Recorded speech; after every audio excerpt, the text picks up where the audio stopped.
오늘 지금까지 성장과 복지가 선순환하는 착한 성장 사회를 위한 해법을 들어봤습니다.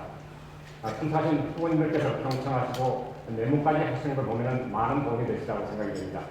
그 내용을 간략히 다시 한번 요약을 드리면, 먼저 복지는 고용을 창출하기 위한 사회 투자적 정책의 지출을 확대해야 하고, 그 효과를 보기 위해서는 정책의 투명성과 그리고 복지 전달 체계의 효율성을 높여야 한다는 내용이었습니다. 그리고 지속적인 성장을 위해서는 중소기업과 서비스업의 생산성을 높여야 하고, 고용 친화적인 노사 간 세분화와 정부의 지원이 절실하다는 내용이었습니다. 이런 성장론과 함께 김윤아 교수께서는 기업가 정신을 기반으로 한 성장론을 제안하셨습니다. 그 구체적인 예를 보면 젊은 창업가들이 가장 부담스럽게 생각하는 연대 보증 문제를 해소를 해줘야 되고, 그리고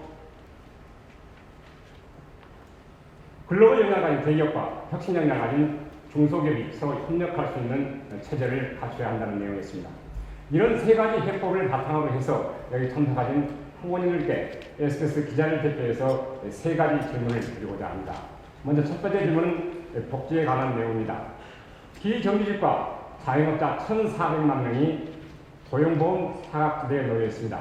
이 문제를 그대로 놔두고 과연 고용 친화적인 성장과 복지가 가능한 것인지 궁금합니다.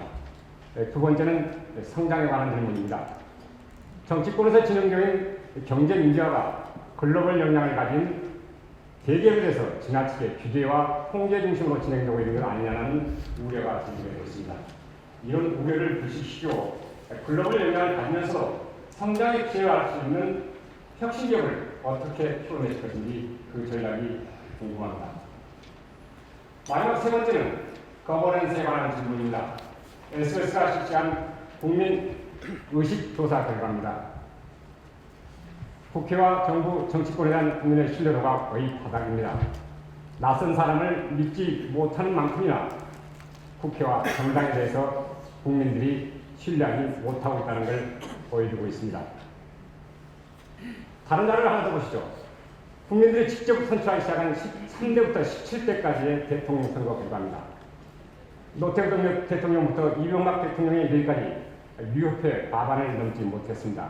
특히 총유권자 개념으로 따지고 보면 불과 30% 남짓의 지지율을 얻어서 대통령직을 수행합니다. 그러니까 유권자의 70% 가까이가 당선된 대통령에 대해서 비우호적인 태도를 갖고 있는 것으로 해석을 해볼 수가 있습니다. 후보님께서 강조하시는 복지 문제만 해도 복지 확대론과 경제 성장론, 그리고 증세론과 감세론, 보편적 복지론과 선별적 복지론에 대한 여론이 팽팽히 맞서고 있습니다. 이런 상황에 가면 어느 분이 대통령이 당선된다 하더라도 어느 정치자나 힘있게 추진하기라고는 구조적인 문제를 안고 있습니다.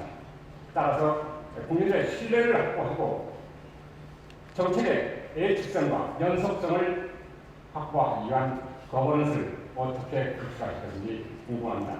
세 가지 질문에 대해서 답변해 주시면 감사하겠습니다.